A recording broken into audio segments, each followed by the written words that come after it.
सावला Ram ji video sir से आए, आज की सभा को संबोधित करें।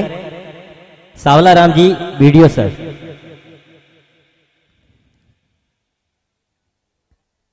क्योंकि मुसीबत में इंसान बना करते हैं और आप जैसे फूल कांटों में खिला करते हैं। मुकद्दर और किस्मत को कोसने वालों, ऐसे ऐसे हीरे चौधरी समाज में रहा करते हैं जो वीडियो की पोस्ट पर आसीन है और संतों का आशीर्वाद लेते हुए आपके सामने मुखारबिंद से सभा को संबोधित करेंगे।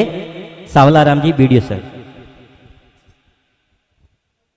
सर्वप्रथम मां सरस्वती के श्री चरणों में वंदन।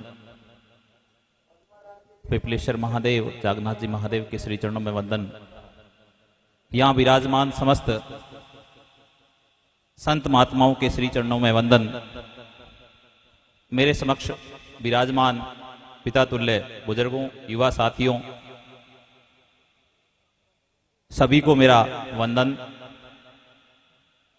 जहां धर्म सभा हो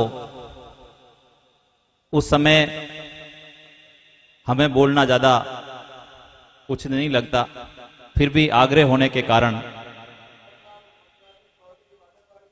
मैं अपनी तरफ से सामान्य बातें आपके समक्ष रखना चाहूंगा। जैसा कि गुरुदेव ने फरमाया कि इंसान 84 लाख विभिन्न योनियों में ये आत्मा भटकती है, तब जाकर मानव जीवन मिलता है। और इस मानव जीवन को हम व्यर्थ नहीं जाने दें, क्योंकि आपने बहुत अच्छे कर्म किए होंगे, आपने बहुत अच्छे सत्कर्म किए होंगे, जिस वजह से आपको ये मानव जीवन मिला है। इस मानव जीवन को व्यर्थ नहीं गंवाना है। मानव जीवन में हमें ऐसे आदर्श स्थापित करने हैं जिसकी वजह से हम ये कह सकें कि हम मानव जीवन में आए हैं तो हम कुछ अच्छा करके जाएंगे। निश्चित रूप से अच्छा क्या हो सकता है कि मानव जीवन में सबसे पुण्य का काम है किसी के चेहरे पर खुशी लाना। यदि आपकी वजह से कोई व्यक्ति जीवन में खुश होता है, आपको देखकर उसका वो मुस्कुराता है, या आपके कर्मों से यदि किसी के चेहरे पर मुस्कान आती है, तो इससे ज्यादा पुण्य का काम कोई नहीं हो सकता। तो ये कार्य हमें जरूर करना चाहिए कि हम ऐसे काम करें जिसकी वजह से हमारे पास जो व्यक्ति रहता है, जो हमारे संपर्क में व्यक्ति रहता है, उस व्यक्ति के चेहरे पर खुशी हो, उसके चेहरे पर मुस्कान हो, तो हमारा इस जीवन में आना व्यर्थ है। यदि सक्सेस है, नहीं तो व्यर्थ है। तो अपना ये ध्यान रखना है कि अपनी वजह से। दूसरा, हम जिस पर्यावरण में रहते हैं, जिस वातावरण में रहते हैं, उस वातावरण में हम क्या योगदान दे सकते हैं, हम इस पर्यावरण को कैसे योगदान दे सकते हैं, इस वातावरण में हम क्या कर सकते हैं जिससे हमने जो प्राप्त किया है, हम जो कुछ भी प्राप्त करते हैं इस प्रकृति से प्राप्त करते हैं। इस प्रकृति से प्राप्त करते हैं, इस प्रकृति को हम क्या दे रहे हैं, वो महत्वपूर्ण है कि हम प्रकृति को क्या दे सकते हैं। प्रकृति से सब कुछ अपन प्राप्त करते हैं, प्रकृति को क्या दे सकते हैं, प्रकृति को हम ये दे सकते हैं कि हम जहां भी रहते हैं, जिस वातावरण में रहते हैं, आसपास का वातावरण शुद्ध हो। शुद्ध वातावरण करने के लिए सबसे महत्वपूर्ण जो काम हो सकता है हमसे, वो है पेड़ पौधे लगाना।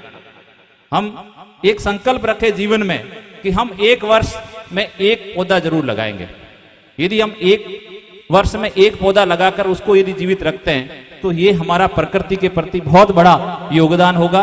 हम सबके लिए बहुत ही महत्वपूर्ण योगदान होगा कि हम किस प्रकार इस प्रकृति को बजाय रखने में हमें प्राणवायु मिलती है, हमें जो भी इस धरती से मिल रहा है उसको हम कैसे वापस लौटाए। इस रूप में हमें प्रकृति के प्रति प्रेम रखना बहुत जरूरी है, क्योंकि हम इस प्रकृति से प्राप्त करते हैं तो हमें निश्चित रूप से इस प्रकृति को कुछ न कुछ देना चाहिए। तीसरा महत्वपूर्ण है कि वर्तमान समय में शिक्षा का समय है। आज के समय में बिना शिक्षा के व्यक्ति का जीवन व्यर्थ है। तो हम ये कर सकते हैं कि जहां कहीं भी रहें, आस पड़ोस में शिक्षा के लिए वातावरण बनाएं। सामान्यतः क्या होता है कि अपने आसपास में शिक्षा का इतना वातावरण नहीं है, हालांकि धीरे धीरे वातावरण बन रहा है। तो हम किस तरह से आसपास में शिक्षा के बढ़िया वातावरण बनाएं, जो बच्चे वास्तव में पढ़ने योग्य हैं, जिन बच्चों को शिक्षा नहीं मिल पाती किसी कारणवश, तो हम प्रयास करें कि उन बच्चों को ढंग से शिक्षित करें। उनके लिए अपन क्या कर सकते हैं, ये सबसे महत्वपूर्ण दायित्व है। यदि हम ये कर लेते हैं तो निश्चित रूप से हमारा बहुत बड़ा इस समाज में, इस दुनिया में, इस जीवन का सबसे महत्वपूर्ण काम होगा। तो हम प्रयास करें, खास तौर से वर्तमान समय में सबसे ज्यादा जो जिसकी आवश्यकता है वो है महिला शिक्षा की। आज के समय में इतनी जागृति जरूर आ गई है कि अपने बच्चों को तो सभी पढ़ाते हैं, लेकिन बालिका शिक्षा की तरफ कोई ध्यान नहीं देता है। तो हमें बालिका शिक्षा की ओर ध्यान देने की जरूरत है, और बालिका शिक्षा में ध्यान देंगे तो निश्चित रूप से हम बहुत कुछ प्राप्त कर लेंगे, और बालिका शिक्षा के योगदान के बिना जीवन में प्राप्त करना मुश्किल काम है। एक महत्वपूर्ण बात, शिक्षा के साथ साथ सबसे ज्यादा जिस चीज की जरूरत है वो संस्कार। आज के समय में, इस मोबाइल के युग में और इस आपाधापी के युग में, भौतिकवादी युग में, व्यक्ति अपने लिए समय नहीं निकाल पाता, न दूसरों के लिए समय निकाल पाता है। केवल जहां कहीं भी परिवार में 2, 5, 7 लोग, 10 लोग बैठे होते हैं तो निश्चित रूप से सभी लोग अपने अपने मोबाइल में व्यस्त रहते हैं, किसी को किसी से बात करने की फुर्सत नहीं है।